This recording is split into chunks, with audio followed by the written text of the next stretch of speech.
We're going to stay here all night if we have to, so let's get started. It's time, America, for the #1 conservative common sense podcast that's calling out all the social justice, political correctness crap and putting it on the run. Do you think you can handle it? So hop in and buckle up and get ready to ride with two straight-shooting, tell it like it is, ex-street cops. And they know how to party with few inhibitions. As they give the special interest and weak-kneed politicians a swift kick in the ass. Wow, is that legal? With some good old-fashioned common sense. Bring it on, baby. It's Cop Talk USA with your hosts, Murillo and French. Well, hello, everybody. Welcome to Cop Talk USA. I'm here with my good friend, and in the words of Larry Irick, hello, buddy. Hello, Pally. Hey, what do you did you see all the activity on our Facebook page? Thousands and thousands. Oh, of hits. I've got some numbers I'm going to pull up that's today. cool stuff. I'm going to throw out at our listeners because Yeah, keep ratcheting it up, folks. We love it. we're gonna talk about a whole bunch of stuff that way. Yeah, I mean, show's going good. How'd your Cyclones do, Roger? Well, I'm going to tell you. This is tale of two stories. So you had the. I'm going to talk about Iowa. Yeah. Iowa fell on their face, and they just showed up, and they didn't even come to play. No. Iowa State, you got about 3 calls, and if those go the other way, you got a different story there. Yeah, Iowa State came to play. Iowa came to lay an egg. And Well, I'm not a guy who usually bitches about the referees. Usually, if the game's close enough and it's a holding call or something like that, I usually just go, well, it shouldn't have been that close. But in this instance with Iowa State, you had 3 calls that were directly either there was a score or they took points off the board. Yeah. One of them was a catch that the guy's foot didn't get down. The other one was a fumble that he was down. You had that. And then, of course, you had a play where the clock had run out. It was cleared, had run out, and they continued to play, and they scored on that play, and they didn't call it back or wave it off. So, what are you going to do? Yeah, it happens. I just said the Big it 12. happens. I said, come on, you're better than that. You can do better than that. Yep, I agree. So we did that. It was there's a whole bunch of information, or not information, but things that happened over the last week that we need to talk about today. I mean, Yeah, aside we're from gonna- by the time this show airs, we will have an election. The second will have hit. Our show comes out on the 2nd, so it will have run. You could have a changing of the guard in some school boards, a whole bunch of things. You've got that defund the police issue going on up in Minneapolis. They're having that vote. Those brain surgeons up there trying to defund that. So anyway, but it was kind of, speaking of that, did you see Ilhan Omar? Am I saying that right? Am I pronouncing her name right? Yeah, Ilhan or whatever it is. Ilhan Omar. She's up there. She's their senator or whatever. She's blaming the police department in Minneapolis for all the crime. She says the police are refusing to take calls up there. They don't have any accountability, and they need a citizens review board. Of course, they're trying to do away with the police department, put in a safety department, public safety deal. But she's blaming them. This craziness just goes on and on and on. It's easy to be pissed off at people like her because she's a moron. But you got to also be pissed off at the idiots who elect morons like that. New York is swimming in caca right now because of that de Blasio character. You got Pelosi, who represents San Francisco. You got Portland. You got all these left-wingers and all these goofy cities. But these people elect these people. These people are representing that mindset amongst these communities and cities and states. That's the scary thing. Well, what they've done, some of these, they've already gone out and defunded. I saw in Austin, they had defunded. Now they're going to vote to put the money back in because the crime had shot up. They didn't have enough officers to respond. Response times have gone down. And you look at Minneapolis, the morale is down there. They're short officers. They can't get them. Chicago's same way. I mean, New York. And who is penalized for that? It's you and me or the citizens, especially the citizens in those areas that need them the most. The one positive out of all of this horrid negative public safety news is that they are building a case for drastic change starting in the 22 midterms and then in the 24 presidential election. This country cannot continue down this path. We are headed towards the cliff. We're going to fall off if we don't regain control of our country again. Well, the good thing that I am seeing, and I'm hearing this, a lot of these defund the police, this is kind of reversing now. The people with common sense, the people, it's not replacing the people who have pushed it, But some of the other people who are quiet now are starting to raise their Well, voice. people are and say, starting hey, they're starting to realize that, hey, this impacts me. This stuff comes home to light. This has affected my family's public safety and my security and my well-being, and I don't like this, and it's crazy that it ever got a foothold. Well, Period. if they don't change this, this is a downhill deal. You're not going to get officers. Your response times are going to go bad. Crime's going to go up. It's already shot up. So, it all goes to common sense. And speaking of common sense, of course, we saw what came out with our fearless leader in, Dumb and Dumber out there.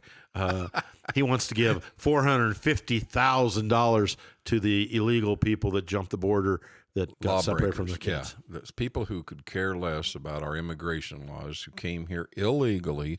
Now we're going to reward them with $450,000 each. I think I'm illegal. I think I'm illegal. I think I got separated. I need the money. That's stupidity.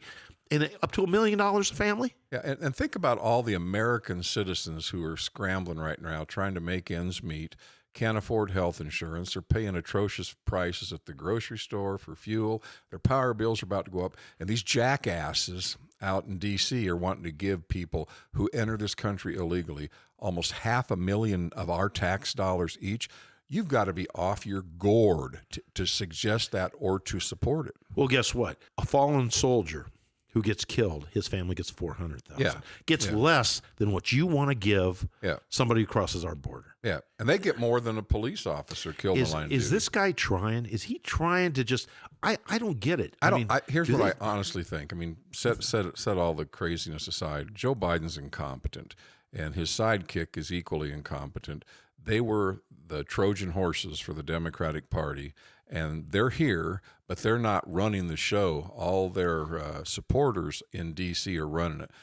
Other goofballs like Schumer, Pelosi, Reid, they're all running these. This guy won't even answer questions. Well, from what I understand, he can't stay on stage that long because he has a little accident. he craps himself or something. From what I hear, so he's got to get it. But what I'm, it's like he's trying. It's like they're trying to sit around and think, what can we piss off America? How can we screw America up more? The Democratic Party should be ashamed of themselves to put somebody who's dealing with dementia into the nation's highest office. They should be ashamed that they did that, and they knew what they were doing. This guy's struggling. I'm not supposed to take questions, and he turns around and toddles away. Well, somebody is running that show, and I don't know who it is behind the scenes. Not doing a good job. No, but the left-wing nut jobs have got in there, and he's taken it on full board. So I don't know. We can survive another 4 years. I think 22, the midterms, will regain control of Congress, and that'll stop a lot of this crazy zaniness. But think about this for a minute. This goofball president and his sidekick have approval ratings amongst the American constituency. Right now, about 29% of people still support. 71% have no faith or support of Joe Biden and Harris. Well, I can tell you, I fall in that category. I didn't vote for the guy. I didn't either. If I could move someplace else to get away from him, I'd do it.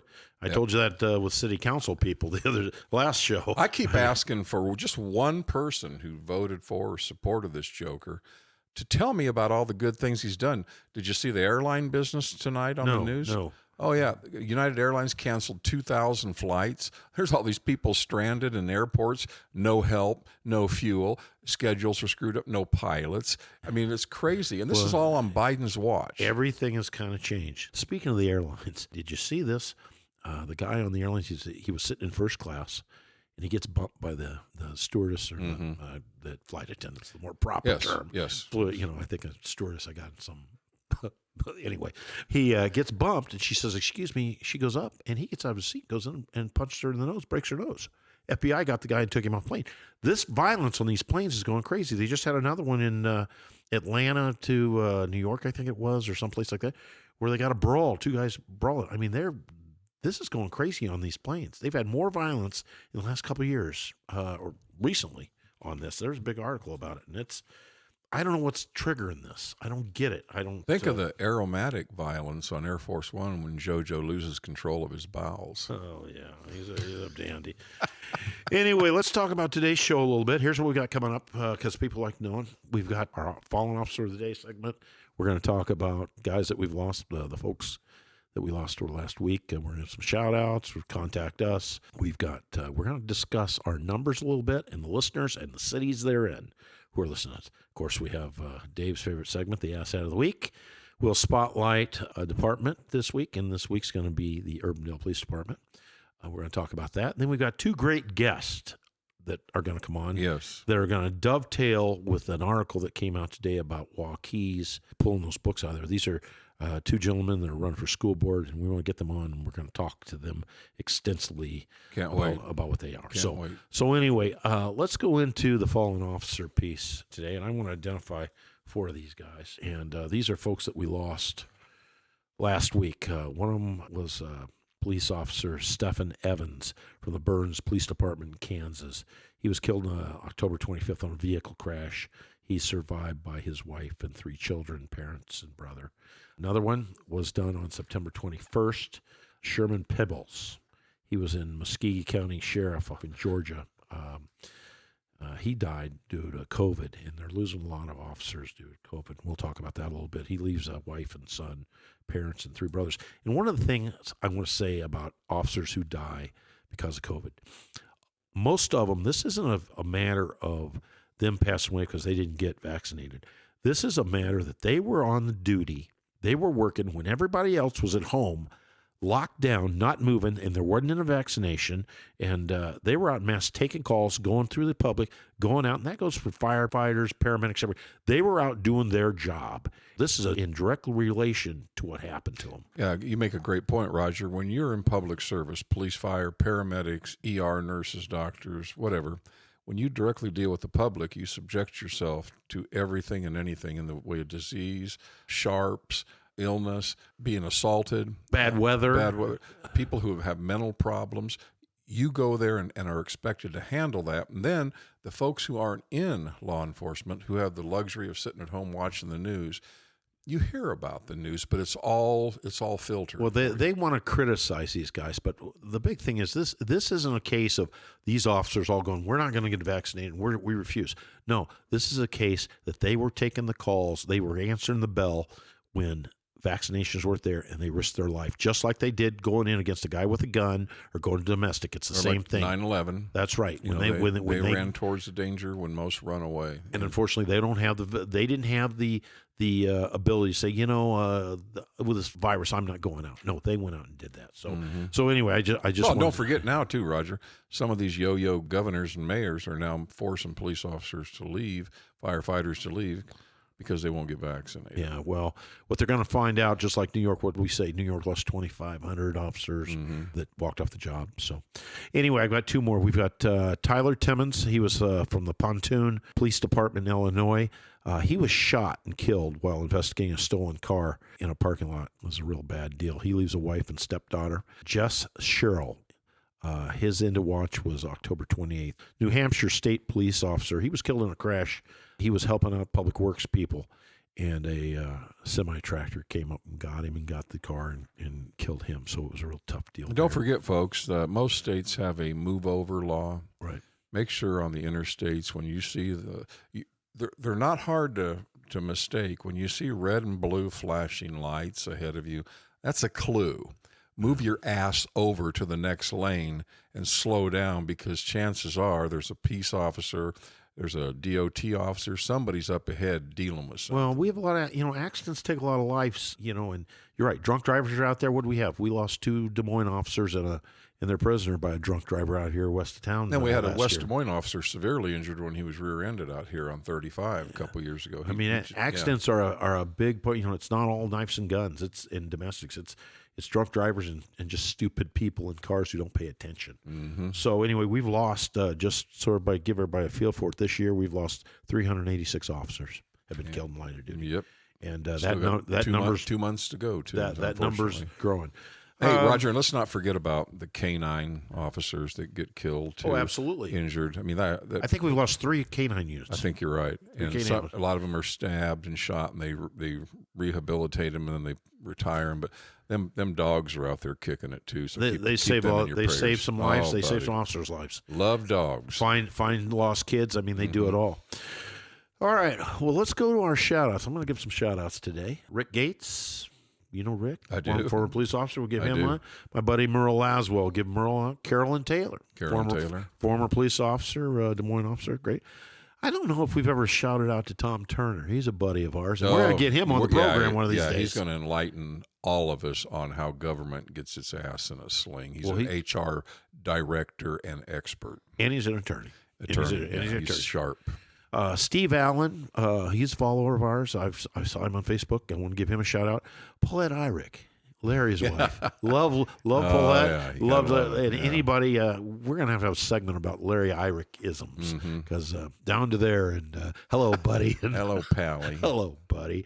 Matt Boatwright, and last but not least, this is one I'm going to talk a bit about, and I lost a good friend of mine, Dave McKibben, the other day. Yeah, I'm sorry to hear that. Yeah, and Dave his sister and I graduated, and you graduated with him. McKibbens are good people. Good people. He was one who was a non-vaccinator, and this is the way I feel about this. I've kind of changed.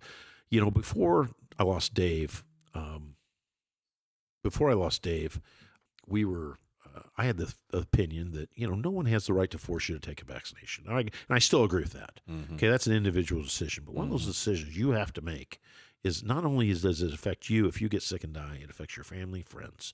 And I think that needs to be taken into consideration. This was one that I felt truly he should have been vaccinated. He was firmly against it, but when he got it and died, I just felt like it was a needless loss. I had a good friend, a buddy of mine, who was a bus mechanic for the Carlisle School District named Gary Thomas, and he actually videotaped his unsuccessful battle with COVID. And he would text me, and he told me he was suffocating to death. That's horrible. Well, I know there's data out there that some people who don't get it point to. I'm a guy of large numbers. How many people got the vaccination? And it's not going to go right for everybody, and everybody's got an opinion about it. Yeah, and I respect that. I respect everybody's opinion on it. And some folks have natural immunity. Some get it, and it's like a cold. They sneeze, they get the sneezes and sniffles. I guess what I would tell people, if you have any deep pre-existing conditions like heart disease or COPD, diabetic, and you're older, then don't get it. What the hell? Yeah. But the other thing I'll say with just as much passion, it's your decision. Nobody should be forcing you to do it. Yeah. Okay. Now Roger shouldn't be doing. Roger has tried numerous times to get me to take a shot of whiskey. I mean, we partied a lot. I think that should be mandated. Well, look, I want to tell everybody how to get a hold of us. We do this every day, so I'll do my spew. You can get a hold of us. You can see us on CopTalkUSA.com. That's our website. If you go to that, you'll be able to select an episode. And we're on YouTube, Spotify, Google, Stitcher, Apple, and TuneIn, and you can get that through our QR code. If you listen to other podcasts, we'll come up. You can call us at 1-800-431-7074. You can email us at mailus@coptalk.com. Our Facebook is there. Check our Facebook out. There's links there, Cop Talk USA. You can mail us at 6750 West Town Parkway, Suite 200, Box 106. Again, cash to me, letter bombs to Dave. And, we're up we try to be up at the very latest on Wednesday, but generally we're up on Tuesdays. It depends on Bob Diggler's mood. Bob Diggler. Yes, Bob. He keeps us rolling and he keeps us straight. And Bob's a good man. Bob, I love the outfit. I love the hat today. You're styling today as always. Profiling. One other thing I want to go into, our listeners. Mm-hmm. I got a little list here of people, and I just want to kind of let people know about this. As of noon today, and we've been doing this for about 7 weeks. Mm-hmm. This is episode 8. We've had 4,730 downloads, and we're going to be over 5,000 here in our next real easy. Every week we pick up steam. We're gaining traction. Raj. And those are people listening to all of our episodes. They're coming on, These are and they're through all the different platforms. We're big in West Des Moines. All the cities. We are able to pull these up. We've got a following in St. Charles. Oh, St. yeah. Charles, Iowa. I don't know who's all down there. They're just good old people. Is that common sense Is that people. the Dave Murillo fan club cult down there? They worship a big. You know what? statue. I know folks who live down there. Good people. Well, they must be listening. We also have a following in Winter Garden, Florida. I think I know who's down there. Those folks are doing it. Indian Trail, North Carolina. Pawleys Island, South Carolina. Traverse City, Michigan. Houston, Texas, and Humboldt, Texas, which are the same thing. I know who's down there listening to us. My buddy Dave down there, Steve Watson's down there, and I'm sure he's spreading the word for us. You know, Houston, Charlotte, Carolina. We're in Charlotte, North Carolina, Waukee, Iowa, obviously, Clive, Norwalk. We got a little following in Norwalk. That's your hometown, so yeah. they're listening.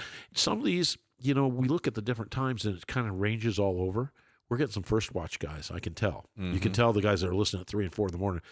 They're in a squad car. They're on their phone. The cops are loving this because we're saying what they can't say. If they say what we say, they get in trouble because the politically correct crusaders are looking over them and their chiefs. And if they say what we say, they get in trouble. Well, but you know what? We don't answer to them mayors and council members. We get to tell it like it is. Yeah. If you don't like it. And country wise, obviously we're big in the U.S., but Spain, Pakistan, Ireland, Brazil, Canada, Mexico, and the Philippines. You know what I'm expecting for us to get, Roger? What's that? You and I both, because we've been there. Maybe some Twinkies with a file in it from Facebook jail. Oh yeah. Well, I've been doing good. I'm on double secret probation there. If I punch one letter in that board, buddy, I'm on probation. The guys too. can probably watch us. So now, Bob, I think it's time. It's time for Dave's segment. And now it's time for Ass Hats of the Week. It's time. Yes, it's true. This man has no dick. He's a real asshole. Oh, David. Okay, buddy. Okay, batter up. Okay. Once again, I've got to go generic this week because I'm like a news hound. I follow stories. I read things. I'm up on the issues. And Roger, are you familiar with a saying called "Let's go, Brandon"? I think I've heard that. I think I've heard that a time or two. And it doesn't mean "Let's go, Brandon." Okay, and I'm not going to say what it means. It has to refer to a certain it has a famous German image. word in it. Yeah, okay. yeah. But right now, the asshats of the week for Dave are the mainstream media goofballs who are absolutely losing their mind because they're losing control. Their vice grip lock on the United States is now starting to crumble. They see their boy Biden being attacked. They can't defend him. He won't defend himself. These stadiums throughout the country, you've seen that. Oh, absolutely. They don't say "Let's go, Brandon." Yeah. You know? No, and there. I saw one of those deals where they were chanting it, and some Karen was sitting next to him. And she turns and goes, "You're being racist." It was racist. Everybody's they were calling racist. it. Of course, racist is the new term for I just don't disagree with you, so you're racist. It doesn't mean It doesn't mean that. It means as a you just disagree with Hispanic, I've been called a racist by white people. They're looking out for me, Roger. They got my Latino heritage. They're protecting me. I what they're doing is they're pandering to me, and it pisses me off. But they think they're protecting me. But that's a huge part of the progressive left's mantra. They love race issues. Well, all they want to do is they want to that whole deal, and that's the way America feels about Biden. They don't like him. They hate him, and they're He voicing. sucks. He's a bad president. And of course, anybody who says it now, the left is, "Oh, you're racist." Well, I've got one. I mean, I've struggled with this because there's so many. There's so many potential. I mean, we could just do a group. I've got Biden on there for his $450,000 gift he wants to give to the illegal people. I've got Omar up there who's claiming the police are not responding. It's the police fault because they defunded the police department. She supports that. I mean, it just kind of goes on and on. Another one. The people who put those books in the Waukee Library. School library. Yeah, and the people who are standing up saying how wrong it is that you're anti-LGBT and blah, blah, blah, they're asshats. They don't have a clue. I bet some of them haven't even read it. Haven't even read the books. What's going on here, and this is why the radical left. Now the blue dog Dems, they're with us. The moderates, conservatives, and independents, they're with us. This radical faction of the Democratic Party that's controlling the Democratic Party, they're squawking like wet hens right now because they're being noticed now. Their radical agenda is being showcased. We're now, and outing They don't them. like it. We're outing Yeah, them. they don't like it. Well, we're going to go into that a little bit later on with our guest that we have coming on. We're going to talk about this because these two gentlemen are running for the school board. They're doing something about it. These are our kind of guys that we need to promote, guys and gals that we need to promote and get in here in the story. That's just what Well, we need. I sent money to a middle of the road school board candidate running for the Norwalk School District. Right. I sent him money, and I got a yard sign in my front yard.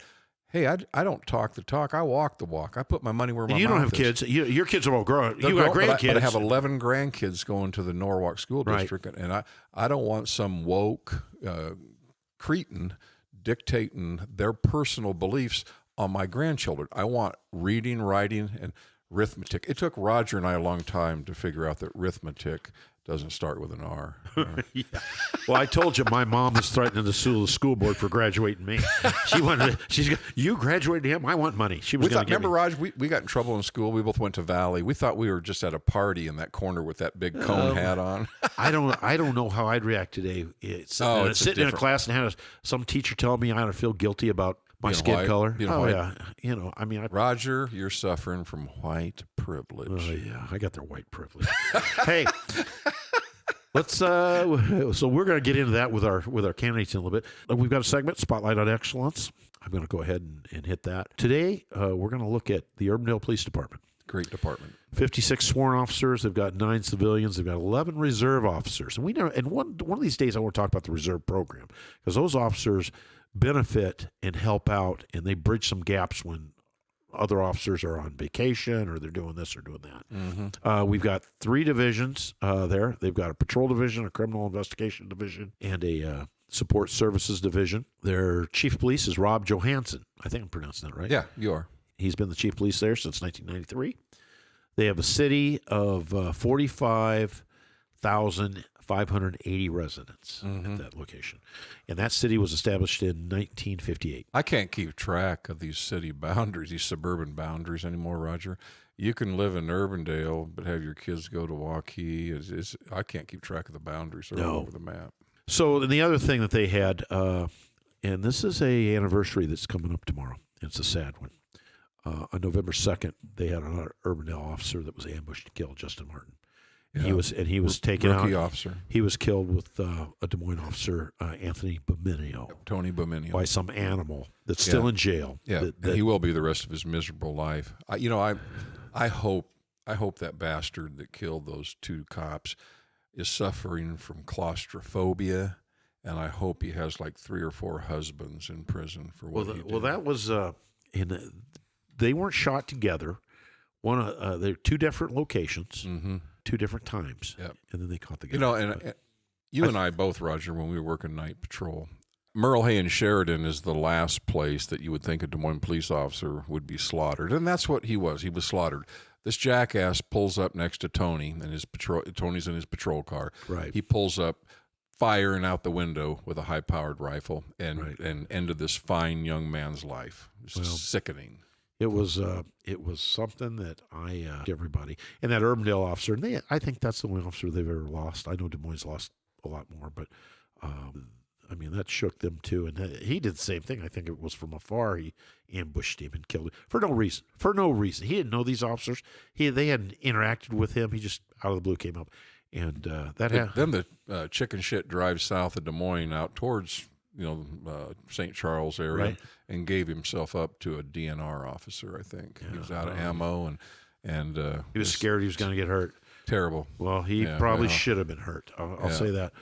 Anyway, okay. Well, you know what? We've got about this earlier today. The Waukee, their school district, had pulled some books out. They had some parents upset about some books, and for good measure, they were fairly graphic. Inappropriate relationships, stuff that you and I wouldn't let our 14. Just absolutely not. But anyway, with that being said, we've got 2 great guests coming on the air today, and I'd like to introduce them, if I may.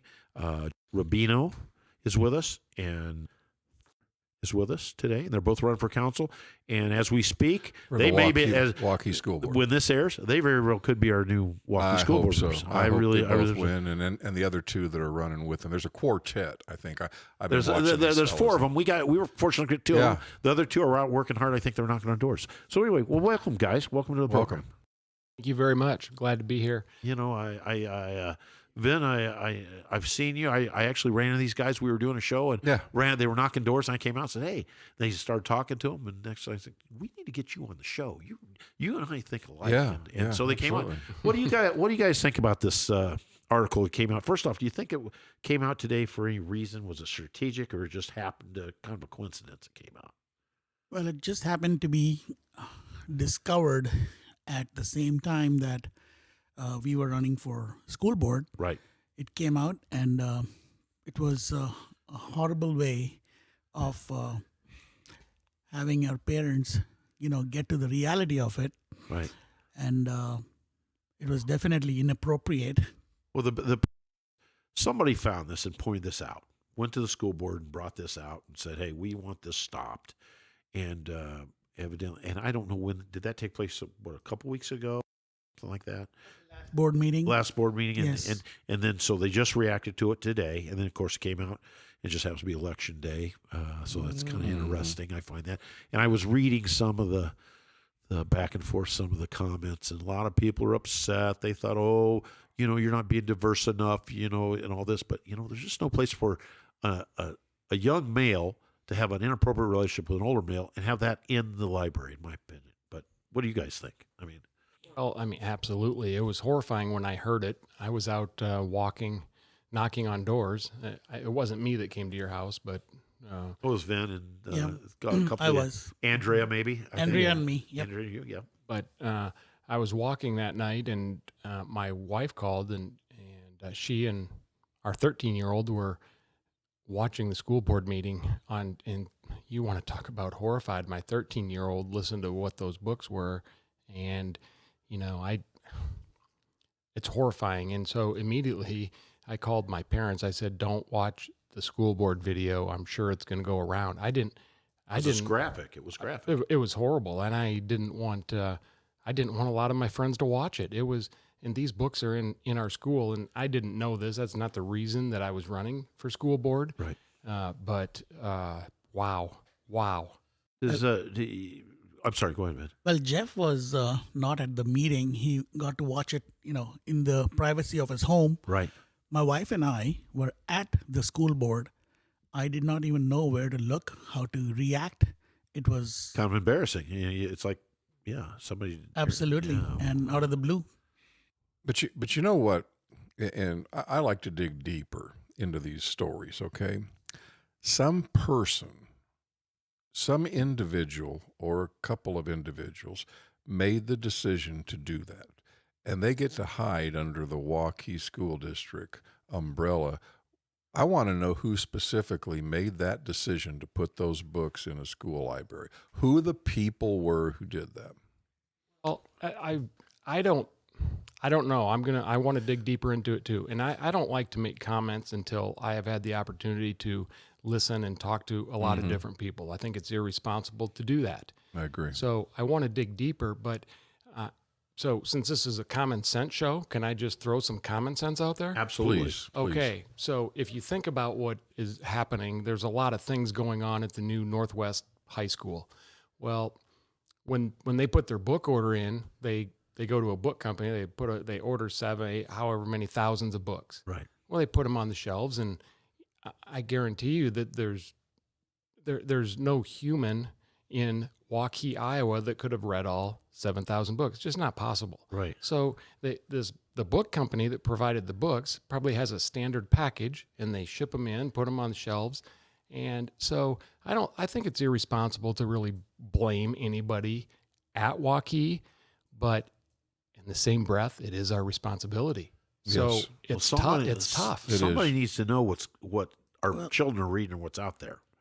I agree with Jeff. The thing is that this company that is providing the books is providing books, but we should have set some kind of procedures or a process in place of what kind of books we're looking for With certain content. with you know, certain content. this is the content we want. We don't want this. Because you know? that should be our compliance criteria to get a book of a certain nature inside the school library. Well, and this is where I go. I mean, I understand no one can read that, but at some point you got to hold somebody accountable. Exactly. Somebody put those books on there, and you just can't put out filth. You can't put Exactly.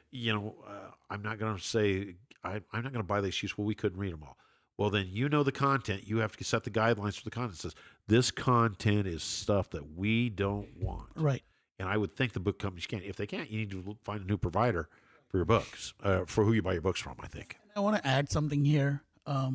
Because I made this news known on my campaign page, Right. I got attacked by a lot of people Yep. giving It's typical. me this. And my comment there was that I would like to know who the kids were that actually checked out those books, because I would want their parents to know that they have, if their parents need to do something about it, like get them therapy or at least talk to them as a parent. But I get attacked on that as well, that I'm going to be, getting these kids searched out. And, people are just trying to make me a kind of a villain here. Yeah. Well, at the end of the day, I go back to my thoughts. Parents are ultimately responsible for your kids. You know what they're doing on social media, know what they're reading, know that. But at the same time, school needs to make sure they're not providing inappropriate material that these kids have access to. And I understand we have kids that are this way or different, but I'm sorry. You don't let the minority overrule the majority. Well, at the same time, though, nobody is attacking gays or Exactly. Your sexual orientation is your business, okay? Yeah. But heterosexuals aren't having pornography put in school libraries, right? Right. So keep what you do in the bedroom there in the bedroom, and just teach our kids. They're trying to bombard them with all of this stuff. It's just not right. If a kid wants to talk sexuality, I certainly believe the school needs to provide them with an outlet or someone to talk to or figure this out, but not just putting generic information out there. But, some of the same token, and getting off this, going to the other, some of these theories, and I want you guys to talk about this, the reasons you guys are running, that they're promoting in these schools, this critical race theory and stuff like that. I mean, you guys, that's why you're running. Am I correct? That's exactly why I'm running. This is the craziest story, the way the four of us got together. 8 weeks ago, we didn't know each other. And in 8 weeks, that we can form so many like-minded people in our community that say, not on my watch, and people are stepping up everywhere. Now, that is frightening a lot of people. And the reason I say that is we have a lot of trolls on our pages. Some of the people are real people from our community, but I think they have exposed them. Actually, some of the people that people know that are standing up for some of the crazy stuff have exposed themselves, and people give us personal calls or messages and say, hey, we all know who she or he is, and you know what, don't worry. And so, what it's doing is it's bringing transparency to our community. Yeah, I like it. It's just amazing how these hot button issues tend to leave the community almost instantly and then bring in all the nut jobs from around the country. There's a lot of nut jobs. Oh my gosh, it's terrible. School boards, and we've talked about this a little bit earlier, how it didn't used to be political, but it's starting to be more and more political. As the people are starting to take sides down there, you're seeing your liberals, and then you're seeing your conservatives, and it's seeping into down here, because I think we've talked about this, Dave. A lot of this starts right at that school board. A lot of these attitudes. As a guy with a permanent tan, and this gentleman here can relate to this. And Dave did fall asleep under the sun lamp. He did not. This critical race theory is insulting to me. Okay, nobody's born a racist because of their skin color. In fact, there's very, very few actual racists. I investigated hate crimes, race-based hate crimes for the police department, and it was ultra rare that we would find somebody who's an actual racist.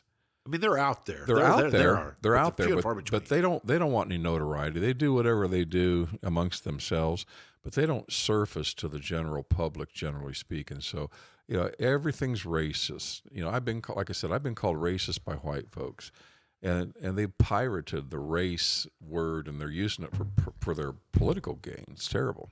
Well, one of my Dave, with all the political stuff going on here but it's so important. You know, I don't want my granddaughter sitting there being told that she should feel guilty because she's white. You know, nothing should be based on color. It should be based on your abilities and your character and things like that. And they're not trying to do it. They're trying to go in there and make excuses for people, and for people that don't want the excuses. I don't think. You know what I did? I grew up at 201 Elm in West Des Moines Valley Junction area. Right. Great parents, didn't have a lot. And we basically didn't have a pot to piss in or a window to throw it out of growing up. But instead of bitching, I studied the beautiful capitalistic composure of the United States of America. And I went out and got my piece of the pie. And if I can do it, anybody can do it. Well, exactly. You guys are running. Tell me a little bit about the people you're running against. How's it making up? How did you come to this? You've got, I think we talked about this. You got one candidate that's trying to get reelected out of the school board. It's a school board of 7, and then you have 3 that aren't running. Is that correct? 3. Yeah, they're basically retiring or their term is over. And who is challenging you? Are they far left people? What do you know about them? Democratic Party has openly supported them, endorsed them, is providing consulting to them as well. And they have kept on accusing us of taking money and donations from a political party, which we have absolutely not. We are a grassroots organization. People have actually come and given us donations and appreciated the platform that we are running on. You have the common sense people. You have the common sense vote. Oh, absolutely. You know, the people who are common sense are not pushing the CTR stuff and this other crap out there. No, they're horrified of it. And I tell you, I've heard hundreds of some of the most awesome stories of people that are caring, people I've never met. And I'm going to tell you just about one lady that I talk to her about once a week because she's common sense. Please. You know what? And I'm not going to say her name, but she volunteered for a police department somewhere in the metro area. Like her already. Sure I'm going to say this story because I just talked to her on Thursday or Friday. She lives in the Southeast Polk School District, but she has grandchildren going to Waukee. And she did not like a lot of things. And this was before the book thing. But she was going to donate to our campaign. Now, she's on a very limited income, and she watches her monthly expenses. And as I've gotten to know her over the last couple of weeks, she told me a personal story. And this is what grassroots is all about, because she donated a pretty decent amount of money to our campaign. Right. And she told me the other day when she did it, she didn't know if she was going to have enough money to pay her other bills. Wow. And I mean, I was That almost hits you right in the choking up. heart, doesn't it? Yeah. It does. And she got to the end of the month, and she said, "You know, Jeff," she said, "I was balancing, her checking account, and she said I had a little more money than I was planning on." And she was coming over to watch the grandkids this weekend, and she's passionate. But these are just common sense people that say, "This is crazy talk. I can't believe what's going on." You know, most of the people who are supporting you guys, who support most school boards, because we're lucky. A lot of school boards in state Iowa are great. You know, they're good common sense based people, but a lot of folks they understand that radical school boards create animosity and dissension to where people don't want to participate, having their tax dollars go to public education, and that they splinter off, and that's how all this debate starts happening. You know, I support public education 150%. Roger and I are products. Right. You know, we're Valley High graduates, Right. And We may not be the best product, but we're the product. we spent a lot of time in the principal's office, That's but right. we still We graduated. were popular. I support public education 150%. Just let's get us all back to the middle of the road. That's all I'm asking for. I can respect anybody's gender and sexual orientation and race, but we used to be down the middle of the road. Let's get back there. Can you guys tell me? I'm sure you have a platform.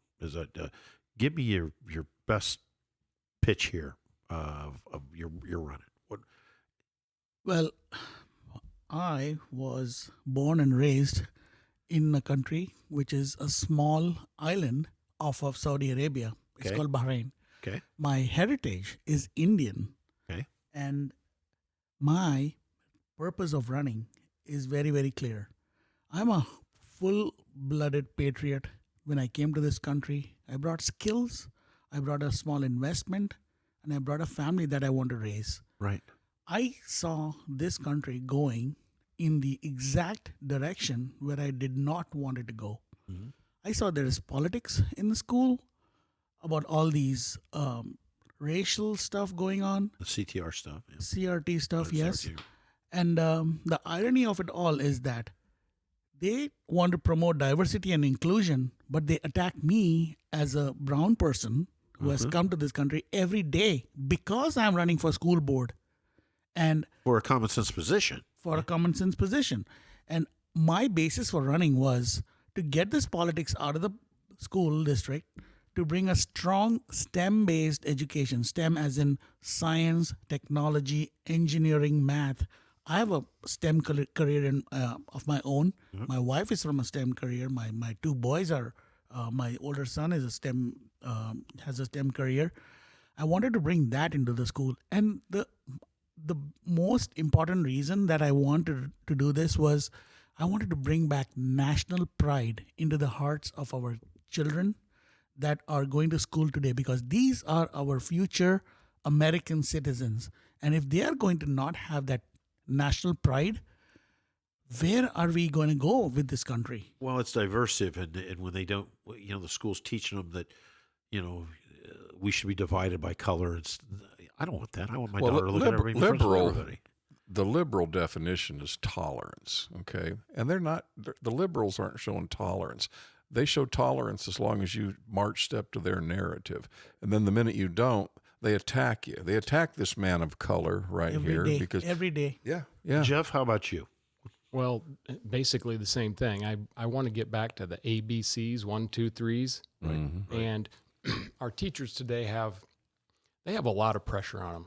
And I think our teachers are the front line when it comes to being able to identify maybe mental health challenges that students have, and they do get to know their students. And, I don't want to put the teachers where they have to get a psychology degree and before they can come in and teach. So what I would really like to do is if the teachers can identify that, and then we as school board members or a community are able to support the needs that our school needs to have the right professionals in place so that kids that need help can get the help that they need. So, Well, some of the things that I see, that I hear about, my daughter sent me some of these because she's got, my grandkids. You hear about these individual teachers running their own program, flying this kind of flag, promoting politics, talking about these theories. How do we stop the individual teacher from doing that? Do we have to look at the superintendent that reports to you guys? Is that the way we have to do that? Do they have set guidelines? This isn't going to be allowed. Well, Roger, we need to get politics out of the school. So we need to enforce a curriculum, a process, a policy that says that here's what you can do and here's what you can't do. Exactly. Yes. Here's the positions. That's right. And have people follow that policy. It's a simple thing. It's not rocket science. If we have a teacher that's doing that, either shut it down or you're going to be gone. I think that's what needs to happen. Exactly. But And I know a ton of teachers, and they by and large are an outstanding group of professionals. absolutely. Right. So I don't want them, by the actions of a few renegades, vilified, because I support public education. I support teachers. I think they've got an immensely difficult job, particularly in the times we're living in. But they're teaching our children who are going to carry the torch. Responsibility. and I go back to Jeff. Let's stick to the basics. Let's stick to the basics. When I was in school, I don't even remember anything but the basics. And I had trouble learning that. So, I had trouble learning that. You don't throw anything else on me, but, See, and we all need to be 150% behind these teachers and these kids, because they're going to be taking care of all of us when we're up on stage like Biden, soiling ourselves.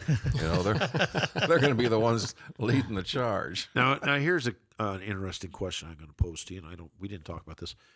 What's your thinking or theory about kids being forced to wear masks to school? As a mandate, we got to remember one thing. We live in the United States of America. Right. You cannot mandate something. I think the parents should get the decision on that. Make right? the decision. Yeah. Parents should decide. Another thing is that we don't have a mask mandate in Iowa. So why are we trying to mandate it in schools? If my daughter has a condition that she needs to wear a mask, I will send her to school wearing a mask. Right. I don't want Jeff's son to wear a mask just because my daughter has a condition, you see? So I would leave it to Jeff as a parent to decide that. That's correct. And when we go into the public for anything, like a public school or a mall or anything public, going into the public has certain risk. Well, me as a parent, I'm going to weigh those risks if I'm going to put my family or myself in that risk position. That's it. Well, we talk about that. I mean, how many thousands of people are together every weekend now for football? These stadiums are full. Have we had any outbreaks? I haven't heard of one. Not have I. Neither have but I. but the government wants to tell you how many people you can have for your dinner table for Christmas. But we have thousands, and there had been an outbreak. So I'll tell you, in my opinion, I think what we're all dealing with here, it doesn't matter if it's education, if it's county, state, municipal, federal government. I think people are starting to wake up, and they don't want to be participants of and funding a nanny state. Period. We outgrew that. When we became adults, I don't need anybody and from any party trying to tell me how to live my life. As long as you obey the law, you're a hard-working, self-respecting person, I don't care what you do, as long as you abide by those basic traditions that made this country great. I don't want them telling my kids how to behave. That's my job. Yeah. That's the parents' job. So let's put that back on the parents. And if you're going to put that back on the parents, then you give them the right to decide whether or not their kid's going to wear a mask or not going to wear a mask. And I'm sorry, if your child has some deficiency or is at high risk, then maybe that public school is not the place for them. It's not change the whole school. It's take the one individual and what can we do to make them better. But that's the parent's choice. I mean, Yeah. the parent has to make decisions for their family. And I mean, that's what I believe. I know it's a very hot topic right now. I guess my next question is, and this is a good one, I think, what do you think about Biden making parents terrorists?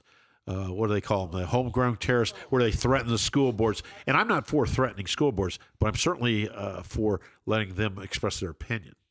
I'll tell you this. This is a very near and dear question to me today because I have been called a domestic terrorist on social media just because I'm running for school board.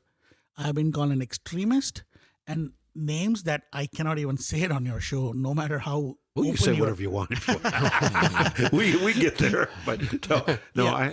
So it's heartbreaking because I grew up in a country which was needing to be vetted when people were coming in after 9/11, and I was one of those people who had to be vetted because I was born in that country. So when people call me a terrorist, I feel very, very bad. Somebody who has stood up to be a patriot, who is a full-blooded American, and being called a terrorist just for standing for school board is very hurtful. Well, for parents just to question the school board. I mean, we were taught to question our leaders, and we do that. And now what Biden doesn't want to allow them to do that just because they're upset. And quite frankly, most of these parents, from what I'm hearing, I'd be upset too. I'd be raising my voice. I'd be yelling. Now, again, I don't portray support anybody who threatens to harm anybody or burn anything down or do anything that. I mean, I guess you got to be a BLM member to get away with that. When I was a duly elected member of the Norwalk City Council for 4 years, when the citizenry would come to me and they were passionate about an issue, that for me was time out. I want to hear these people. They're mad for a reason. Now we want to keep them quiet. Yeah, I know. Yeah, I want to hear it. And to involve the FBI in the deal, to involve our federal people, to threaten them with jail. Where's the common sense there? Well, I'm going to tell you from a law enforcement standpoint, I'd hate to be the FBI agent that has to come enforce that. Now, again, if you've threatened somebody, that's one thing. But if you just stand there, I'm going to feel stupid as, Right.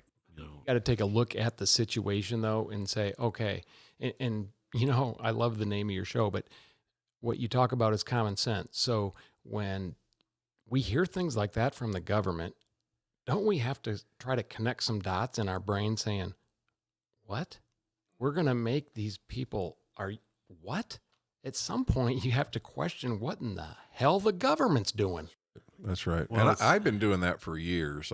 I've been taking on the establishment because they're not always right. And in government, more times than not, they're wrong.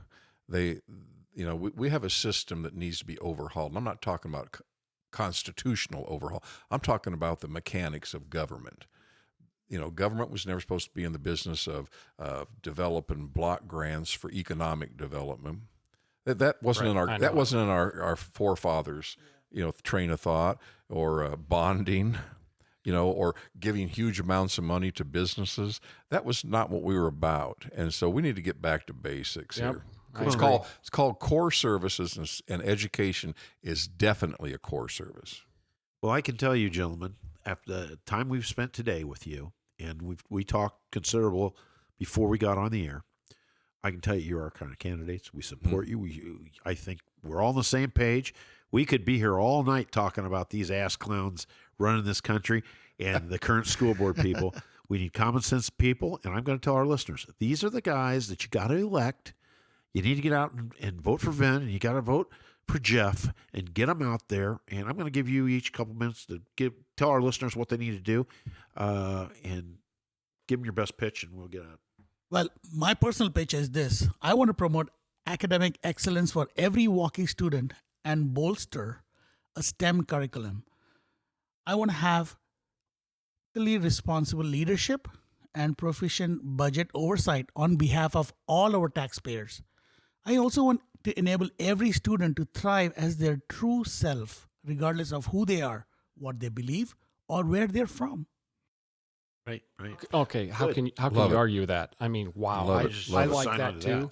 But the other thing that I'm passionate about to add to what Vin just said is, I just want to bring transparency. But before you get to transparency, you have to get to trust, and before you get to trust, you have to listen to your community.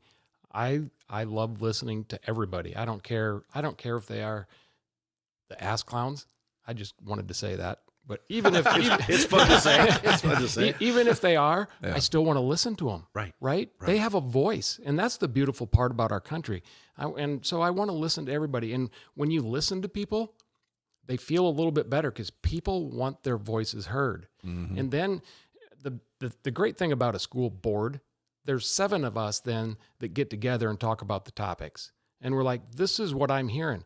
And when I hear things, I can sit at the table and say, have you heard from our community, or are you just pulling this from your special agenda? And that's common sense. You listen to the people that I don't know. Novel idea. Oh my goodness. So you listen to the people who pay the bills. Yeah. And when you listen to people, you start building the trust, and then you can have transparency. There's nothing to hide. And that's what we want. I mean, who doesn't? Years ago, when I was running the Des Moines Police bargaining unit, the union, I went public with our concerns, and we got politically active. And I found out, going to what you're talking about, the citizenry loved it. They loved hearing from somebody who wasn't the chief, right? Or a high-ranking officer. They wanted to hear the meat and potatoes version of what was going on in police work and in the political world at City Hall. They have an insatiable appetite for that, and you hit the nail right on the head. Well, I know we're running long on time, but I have family members that are police officers, and I have friends that are police officers. And so when you guys earlier in the show, I was listening, and when there's a family that doesn't get their loved one to come home at night, that just breaks my heart. And so for all of the police officers that are listening, I've got your 6. Give them a shout out. Give them a shout out. Absolutely. No. Okay. I don't want to put anybody in a position. Love it. Go ahead, Ben. Love it. I want to say that I just want to make education great again. And people don't like that because I'm using the acronym MEGA, MEGA. Great, absolutely. So if you see me wearing a hat with MEGA on it, that's me, trying to make education great. great. Well, I want to tell you guys, I appreciate you coming on. We support you. I will tell anybody who listens to our show who votes, and when this show comes out, the election may be still going. Go out and vote. Support these guys. If not, these are your guys that you want to support. They're their values. That's what the police department, they're on the same page with us. A couple ex-cops, and we're supporting these guys. So one thing I'll ask you guys not to do, hope you're successful and you win, don't take us back to Roger and I's days where kindergartners were forced to take a nap on a rug on a hard floor and drink lukewarm milk and eat a graham cracker. I've been known to take a nap anywhere, Anyway, I want to thank everybody for coming out. Dave, it was a great show. Raj, another good one in the bag. Remember, folks, keep us in your heart. Always use common sense. Tell a friend, tell a neighbor, tell somebody to listen to us. Till next week. Talk to you next week. See ya. Bye. You've been listening to Cop Talk USA with your hosts, Murillo and French.